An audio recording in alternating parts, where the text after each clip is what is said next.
I just want to say everyone has put on this day for nothing, and that everybody's come here, even our next guest, Professor Wendy Stone from Melbourne, from Swinburne University, at her own expense to talk to us and give us her knowledge, which she's going to do now. Thank you.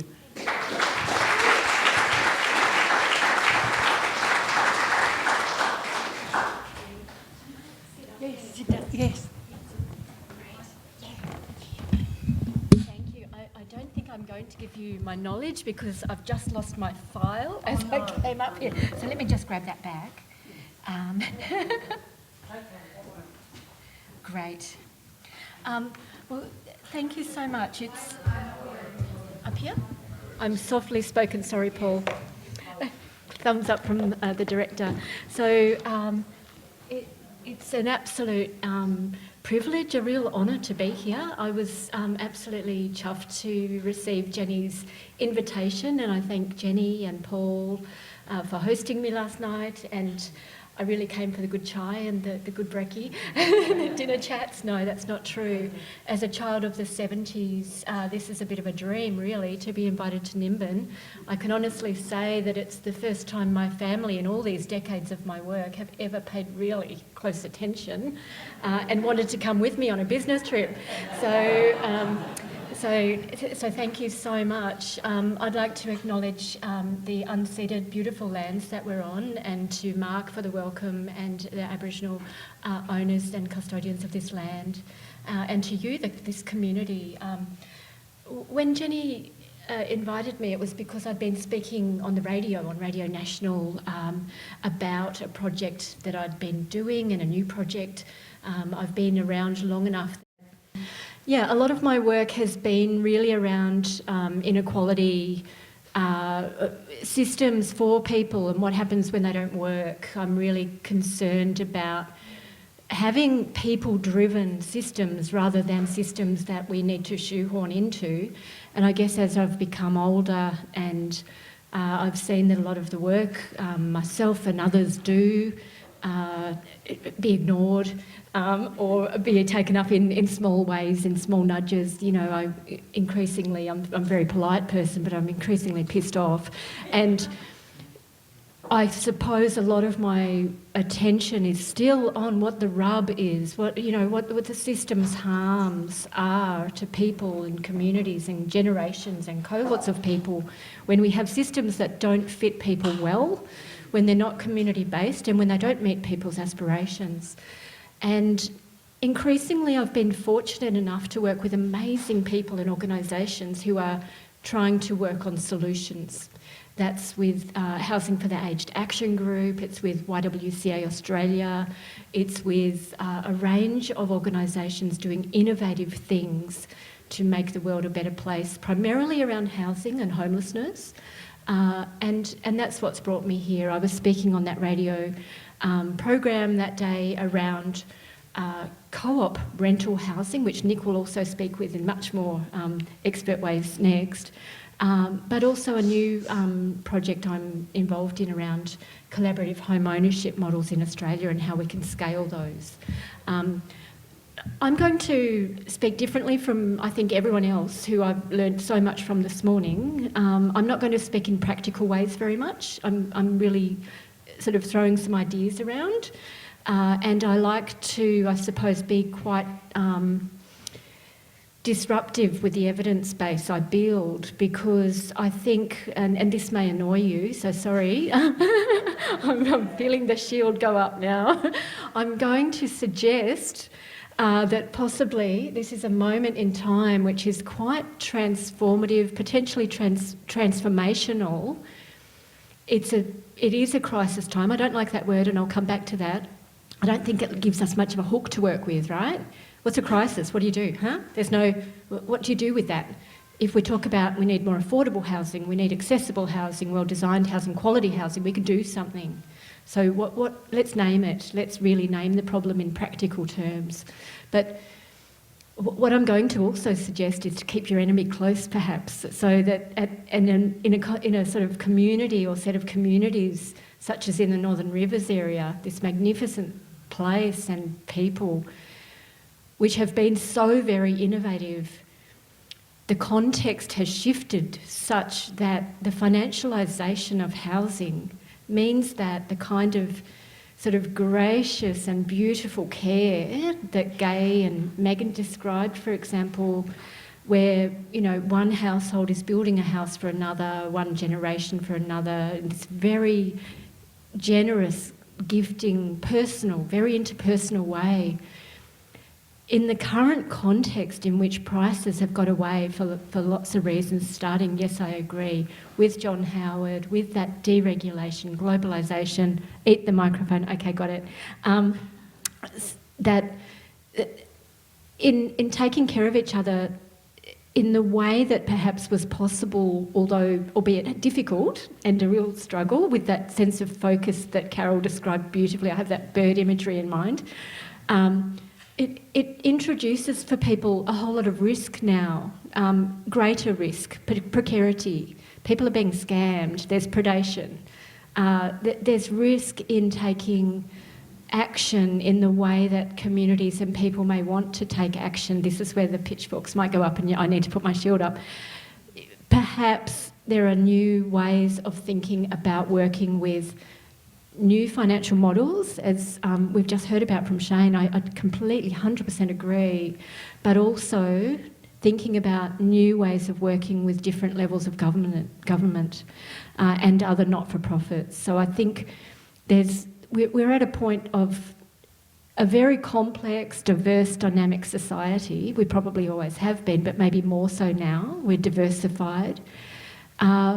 So what are the offerings from government? What are the ways that people can live with varying degrees of intentionality, of bondedness, of community within non-developer-driven housing models? And I think this is the kind of opportunity space that I suggest from the work I've been doing and learning from European models and from other models in New South Wales, but also in other parts of Australia, that don't all take the same shape, that don't all take the same form, and that the really important questions I think were asked at the beginning around which one is best is just to really, the answer to that is it depends on the context and on the need and on the community. So having that diversity of community-led and driven models is actually the strength of a wider community-led sector, if you like. So I'll try to, I do go rogue a bit, so sorry about that, on my notes, but I think I've sort of provoked by a lot of the really fabulous messages and insights from this morning.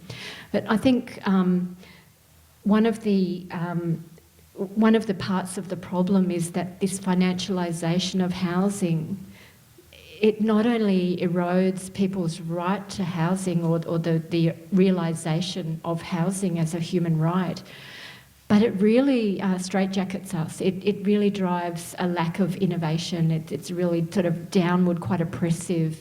I think we heard this morning about, is that example of painting the walls white, for example, keeping things saleable. This is also at a broader system level, we can become homogenous in ways that don't fit people. And I think that the challenge is to try to work with as many possible levers and opportunities and financing models as possible. But also I'd encourage learning and looking to beyond what's here, beyond New South Wales, but also internationally. So I'm going to speak a little bit about that. I really do think we've reached a tipping point in which I think Shane was really talking about as a really practitioner level, this great knowledge about what's emerging. I'd say that's actually happening across the country, where there are more and more communities of different types, of different shapes, with different wealth base and income source, trying to navigate this question about how to live together, how to achieve something together. And Shane's already probably spoken about some of the things I was going to speak about from this lens, that there are ways that we need to, I think, collate that information so that every time a group forms to begin that work, they're not trying to reinvent that work, not only about how to live together. I think those education programs are absolutely critical. In some of the work myself and other researchers in a collaboration of universities have undertaken, we really found that education piece about how to build community models and how to live together was really fundamentally key to the success of any housing model and to the well-being and happiness of the people living in it ultimately. But internationally, there are also different ways to think about working with governments and with banking sectors, and I think these are really worth, at this moment in time, exploring in the Australian context. So recently, I'm just going to talk about government, but I promise I'm not from government. I work at a university, but I do believe that good government can really lead to great outcomes, and we deserve and need good governance. So a recent European trip that I wasn't fortunate enough to go on, but some people that Nick and I both know, went to Europe on an investigative sort of tour, if you like, about how do those co-housing, collaborative housing, co-op housing work in Denmark, for example, in Austria, in Switzerland, in Germany, in some of these countries where we know that there are various models of community-led housing or non-developer-led housing that are genuinely more affordable and even income affordable, not market affordable, that really function well. And the key takeaway from that, I won't go into the various different ratios of mixes and so on, now that's a bit dry, but the way that they fund that large-scale, scalable community-led housing models is to have a combination rather than a one approach. So this would be a combination of low profit banking finance for a proportion of those affordable housing models, combined with no interest government loans. Potentially some of these also include the provision of land by governments rather than having a land cost, and also some kind of equity in different degrees from tenants or members or owners. So I guess the kind of the point I'm trying to reach is that there are multiple and many ways that the ratios of funding, of the equity within any given community model of housing can be arranged. So people could have full equity from the beginning, limited equity and buying up over time, or be renting long-term, if not for life, within some of these housing models. I think in Australia we have such a binary idea of housing, of home ownership or of renting, that it's really time to disrupt that binary thinking. I guess the kinds of housing that we've been talking about today are definitely a disruption, but I'm interested now in the kind of work that Shane's talking about and the questions you have about how can that model of housing be scaled up potentially in future for more people to benefit from, including older people, and how do we make these models more livable, so in cities, in regional townships, as well as more rurally. And one of the projects I've been involved with has been around looking at the benefit of the community housing rental model. Again, Nick will talk about this, I think. This is where social housing providers, please just let me know if that's not a clear term. So this is where like public housing and community housing providers for low income, low wealth households can be kind of supported by a community cooperative, a community housing provider. And there are really many models of this type of approach. So this is one way that co-ops can exist in Australia. It's probably the main way actually in Australia right now. Most co-ops, I'd say, are actually in the community housing sector. What we found is that some of those are very community-led, community-driven, community organised, and have a high degree of autonomy and control over all of their action, their built form, their design, even their tenancy management. Or to the other extreme end where housing providers will play a much more kind of heavy-handed, if you like, governance approach, and most are somewhere in between those. But as Shane said, that's one type of model. It doesn't fit everyone. It does fit some communities, and some of the communities within those models have been organic communities previously that have actually decided eventually that they do need that kind of level of support in order to continue to function, and then may approach or be approached by a community housing provider, become part of the community housing model. In other forms, community housing providers create new co-ops, and that's also, I think, a really exciting space because it does give people living with really low income some opportunity to have an option which isn't simply a usual public housing kind of dwelling, but really truly a community. There are problems and challenges with it, but overwhelmingly we found that that kind of model of community housing achieves a far greater social value and is really cost effective, if you like. If you're going to put a case to the government, and I am speaking about working with governments, for investment in new and diverse forms of housing, including community-led housing, Treasury will be asking, what does it cost? So I guess our project was about trying to capture and demonstrate the value, the social value, the health, well-being benefits of that cooperative model, and we really did that in spades. We had a lot of very generous partners, including through Nick's organisation and others across the country, a lot of co-ops who were part of our advisory, part of our project, and we could really demonstrate that basically they have the same problem that some of you have, in that they're so good that no one wants to leave, so there's an ageing in place issue happening. And the nice thing about that provider model is that there can be points at which the co-op says, actually we need slightly more help, or we need a bit more help with that issue or that kind of activity in our co-op, and the provider can step in and a rental arrangement can be made.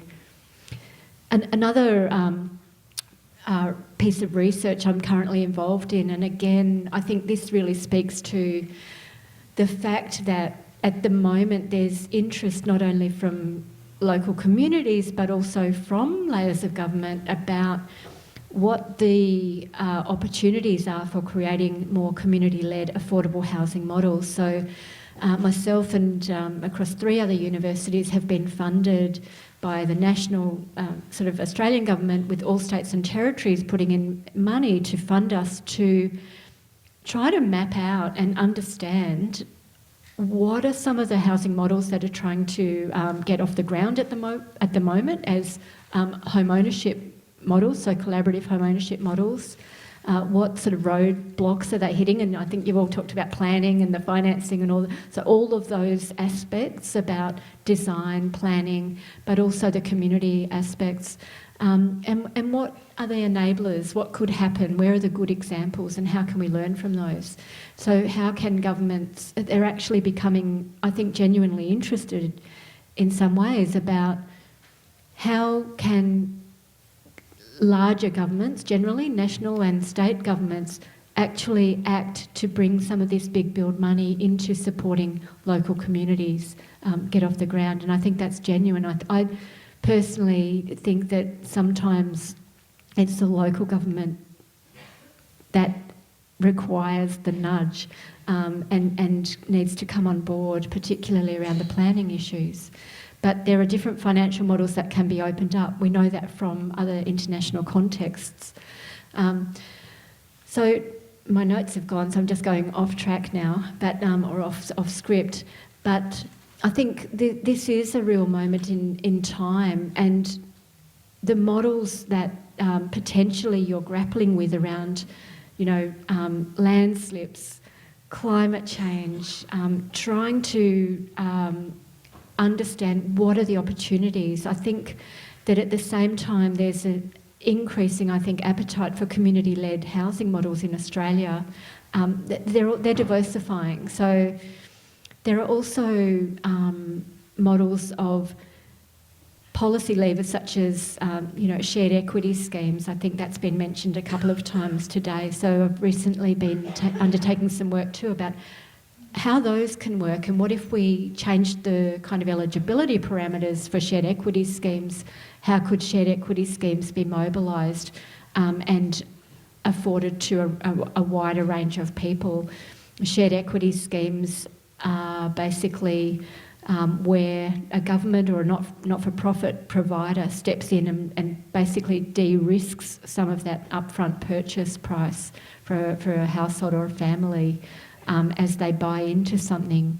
I'm interested in understanding how we can actually use some mechanisms like that, shared equity schemes, regulated, safer rent-to-buy schemes, and other sorts of levers such as home mortgage support, which we don't have any in Australia. Other countries which are home ownership societies tend to have something like a mortgage relief scheme. We don't have any such thing in Australia. So when people get into trouble with a mortgage or mortgage debt, often they need to sell and may not be able to get that security back.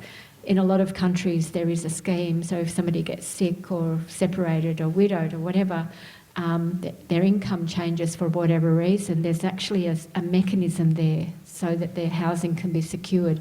So how can we leverage all of these different policy levers into community housing models? And I guess I don't have the answer at the moment to much of that, but I think this is the space that your expertise and your community and I guess others like you can really play a large role in, because there's an absolute appetite at the moment by federal government, by state and territory governments, as well as other communities, for how to create housing models for community by community at scale without recreating the wheel every single time. I really, I guess that's the kind of point I'd like to sort of leave on almost, that we heard a question about how do you put a house on that corner of that paddock? So that sort of, rather than individuals having to bear the absolute risk and cost of that kind of process and hoping that works out and hoping that person doesn't sell and hoping that relationship will last, taking some of that relationality, that where it's risky, taking that out and de-risking.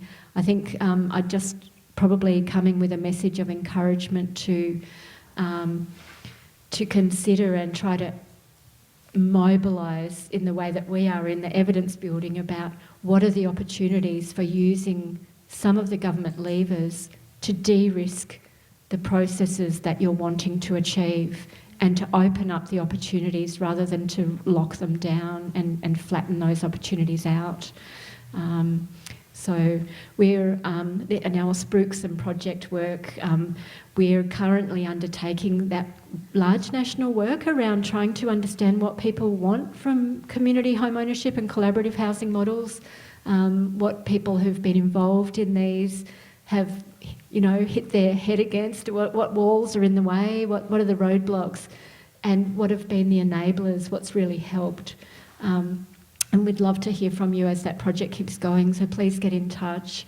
But otherwise, I think I might leave it there too and open up for questions, because I've definitely learnt more than offered, I think, today. So just a thank you for having me.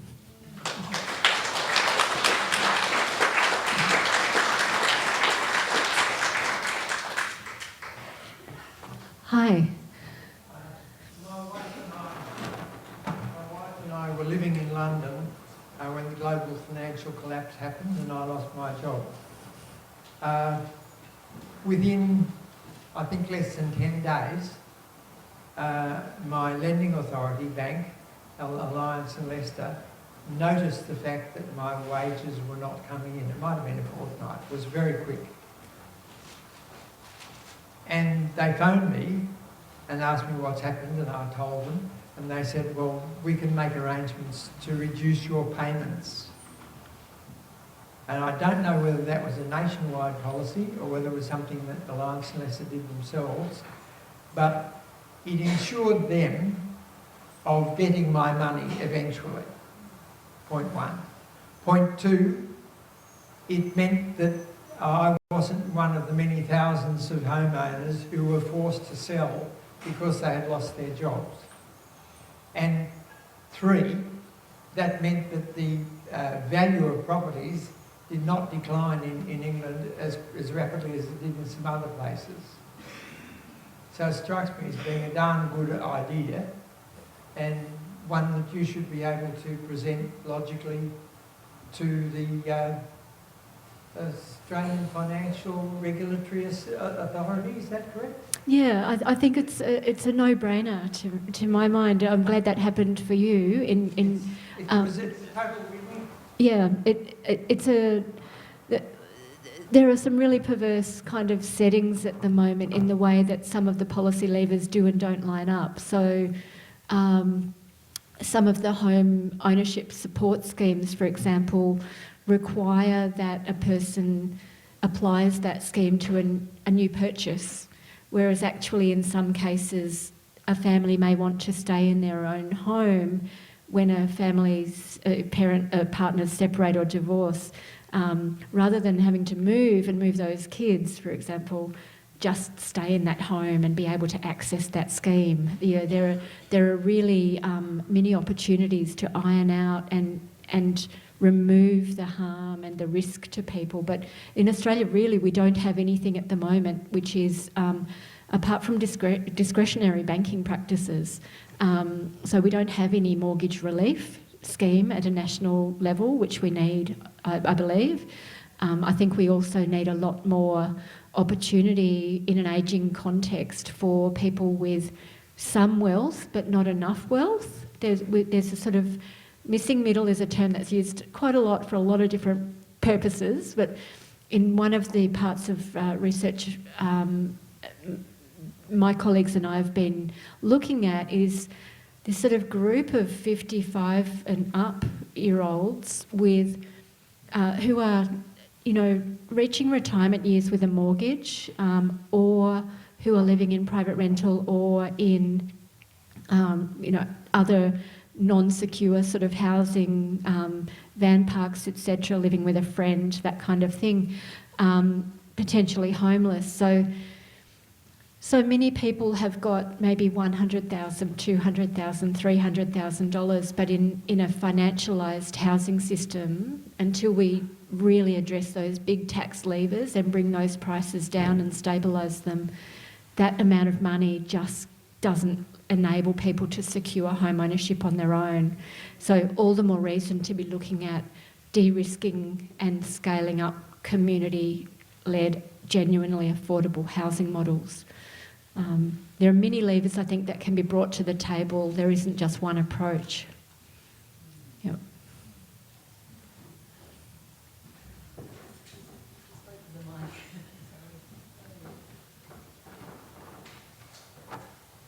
It's been very distressing recently to see this. What do you do?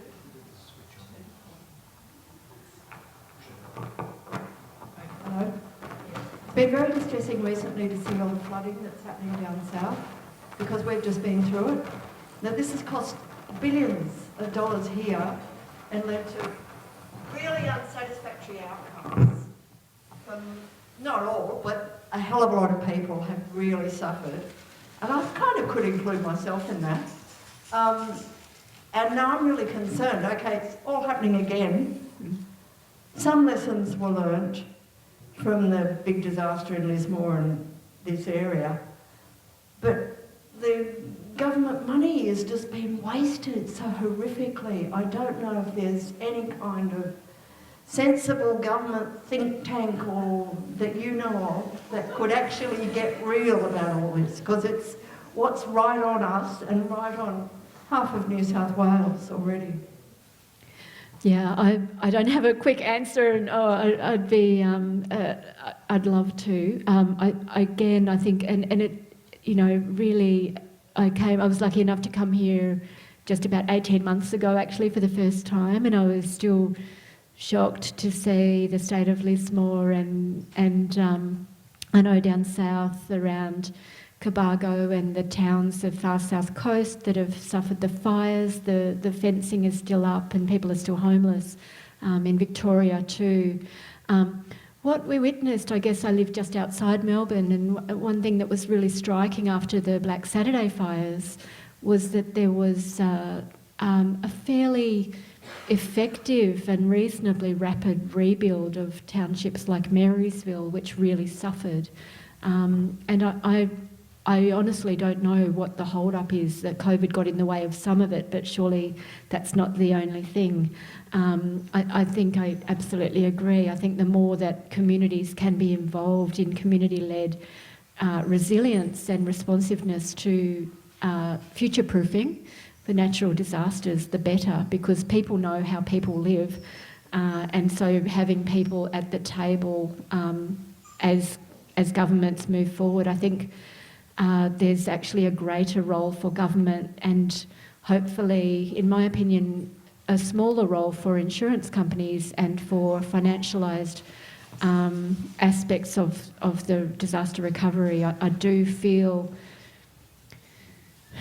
more, I guess personally, just from you know many years of studying welfare states, that where we have good governance and where we have a lesser share of our system that is financialised and contracted out and in a very short-term financial profit-making model, we have better outcomes, social value outcomes for communities. So I hope that's the approach for future-proofing for natural disasters, because it will continue and continue.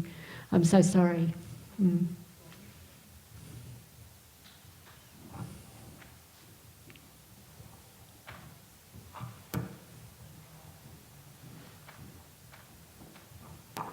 Hi Wendy. With community housing providers, there's usually requirements. For instance, you know, the housing has to come off the social housing list, certain income constraints and things like that. And so that's why I think a lot of communities don't want to enter that space, because it's like, well, actually, we want to choose the people, and you know, we don't want to, or if we earn a certain amount, have to leave, or so there's a lot of barriers at the moment. So I'm just interested about the flexibility of, I guess, that community housing space in the community. What would you call it? More, I guess, the housing up. You know, you've heard about, like, what do you see any way that could work? Or Yeah, I think that's a really critically important question, because some of those really great options at the moment are actually only available, if you like, to a very small number of people who effectively are really living on low incomes and pretty much need to remain on low incomes, really, to stay there. Not in all cases, but one of the... I think this is where we absolutely need to really disrupt the tenure boundaries. Some of the really exciting examples that are happening internationally are about mixed tenure community development, and so that might look like, for example, some of the experimentation that's actually going on in England, believe it or not, in Netherlands, which are, you know, the Dutch seem to be really into urban experimentation, do really good things. But even in England at the moment, in some cases, local government, local municipalities are giving land for trialling mixed tenure sort of co-op development, where there'll be potentially some people there who are very low income and renting. Others will be buying into that option, either with a limited equity share, which can increase over time, or with full equity. And I really believe that's the way we need to move, so that at the moment, for example, in Melbourne, the really, amazing developers like property collectives and others who are really making some good headway in creating intentional communities are really up against it, because in order to buy into those collaborative home ownership models, the price is really quite high. So it tends to eventually be people with equity and assets who can do that. And, that tends to be older people, it's wealthier people, it blocks a lot of people out.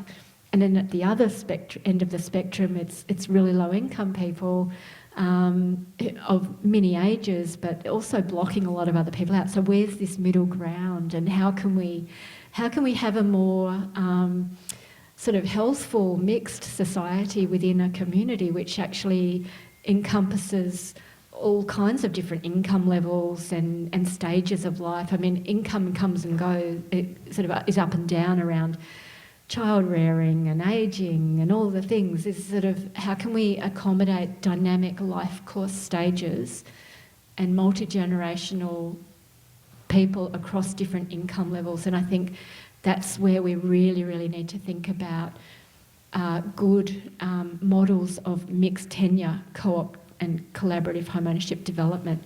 We don't have any in Australia, as far as I know at the moment, apart from where communities decide that themselves and take the risk of that on themselves. And that's a really difficult thing to do, as you were describing, where people in the community may not have the wherewithal to do that anyway. Land costs are high. So I'd say, I know that in Victoria, one of the community housing providers, a bit like what Nick will talk about, attempted that, and it was blocked by the state government.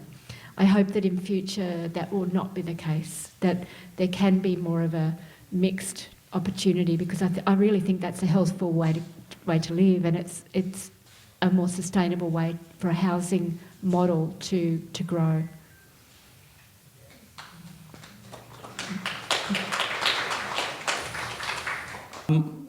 One of the results of all we've been talking about in this area is that some people are really profoundly underhoused. Yep. In often really adverse weather situations with inadequate heating and everything. I'm just going over my mind how to change all this.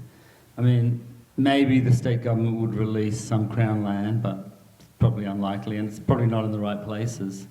And it's easy to say, well, people just live in smaller houses that are cheaper to build. But the downside of that is some really people living very hard. Yeah. I think at the moment we hear a lot about, I guess it's maybe veering away a little bit from the topic today, but we hear a lot about, we've got a housing crisis. This is a housing affordability, quality, adequacy, accessibility challenge. We have property-driven inequality that's just growing because we don't address these big elephants in the room that we must address now. So I think we hear a lot about, this is where I guess I started out by saying I'm not a real fan of the term housing crisis, and one of the reasons for that is because we can talk about a housing crisis and then offer almost any response without the dots being linked. So instead of talking about crisis, I think, what about access to housing? And when we start to talk about access to housing, it's not only, at the moment governments are often talking about supply. We need new housing, we need more housing, we need renovated housing and retrofitted housing. We also can distribute the housing stock we have more fairly and in far better ways. I think that there are examples coming from international contexts about getting rid of short-let stays, for example, getting rid of Airbnb type models and getting that housing back into the housing stock. So incentivising and regulating around the way that people can use housing stock. And as well as that supply and that distribution of housing, we also need, I think, the diversification of housing. And I think today's forum is about diverse housing models, really, in a way. So it's about the three of those. And at the moment, governments tend to focus on supply. We know that where supply happens, it doesn't actually necessarily reach people who need it, because it can remain empty, it can remain land banked, and it can be let out for tourism rather than housing. These are really problematic. So I'm all for a role of government in really heavily regulating against short-let stay accommodation and putting tourism back into tourism, keeping housing in the housing stock, and housing more people.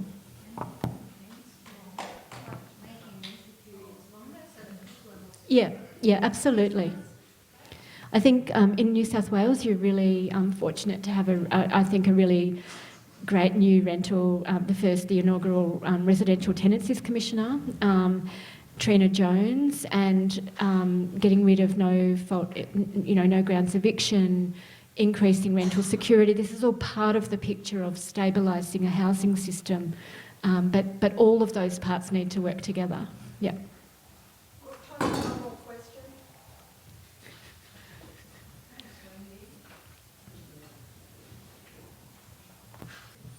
Mortgage relief. Yeah. And I know of the situation. I had a girlfriend in the 1970s. She and her husband purchased a block of land in the Hunter Valley. He died very unexpectedly, and either the bank, or it may have been a credit union, had the clause in there that the loan was automatically paid off because the main, person who was paying the mortgage was there. So the banks or credit unions have done that in the past. That's incredible. Wow. So you mentioned the financial advisor committee or something.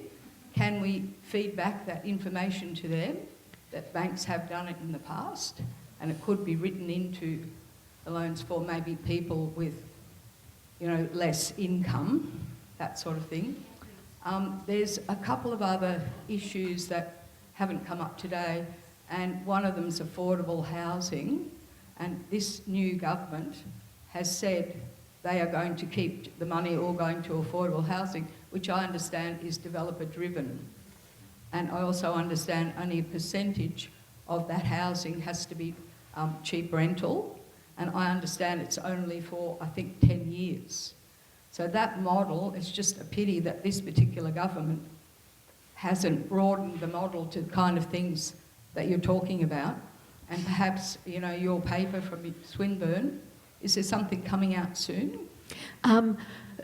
We've got one, I guess, part of a research program. We put out research all the time. The project I'm talking about collaborative home ownership models would be out sort of late this year, early next year, but we're still in the data gathering, we're still speaking with people, we want to hear from people. But I really think that this is definitely not a perfect moment in time, but it's the only time that we have right now. And this is, if there's going to be any agitation to the Australian government around housing and housing policy, this is the moment, because ahead of this government is probably, 6 years of government, really. And there can be bold action. I think it's the time definitely for folk like me and others to be taking up stories about alternative housing models and how these can really become part of the mainstream offering, the range of diverse housing models that we really need and that people increasingly want.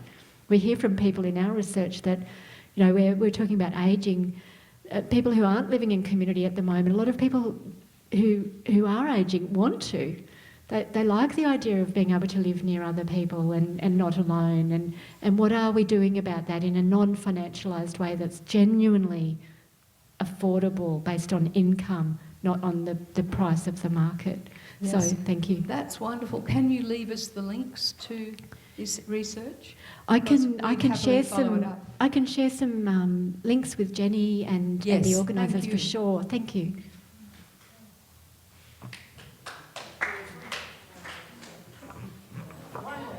Hi. One suggestion for finance. Islam forbids usury. An alternative is to lend money at the rate of inflation, maybe plus 1% for admin or something.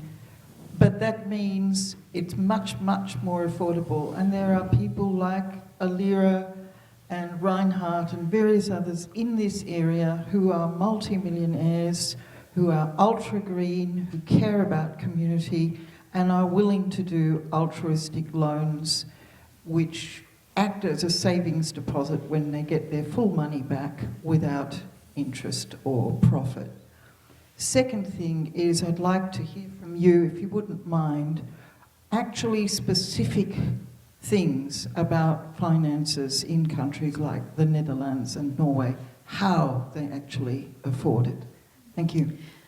Thank you. I'll also share, I'm conscious of time, so I'll also share a link with Jenny to this sort of European kind of tour that people from a few governments but also from co-ops, so basically the Business Council of Community Cooperatives, I've got the name wrong, BCCM, I know the acronym, Co-ops and Mutuals just undertook in Europe, took some people from Federal Treasury, a few state and territory folk, other people, housing policy makers, decision makers, and they heard and learned from and then wrote a report that's publicly available, so I'll share that link. It does talk about the very, very specific financial elements of the lending models in different countries for different types of community housing and community-led housing. It also talks about the development of national banking sectors that are low profit. So not only not-for-profit and not only just government, but actually low profit loans, zero profit loans and mixed profit loans among some banks. So yeah, I'll share some insights and some information that Jenny might post around. Thank you. But I think I should hand over to Nick and just thank you all very much for the invitation to be here.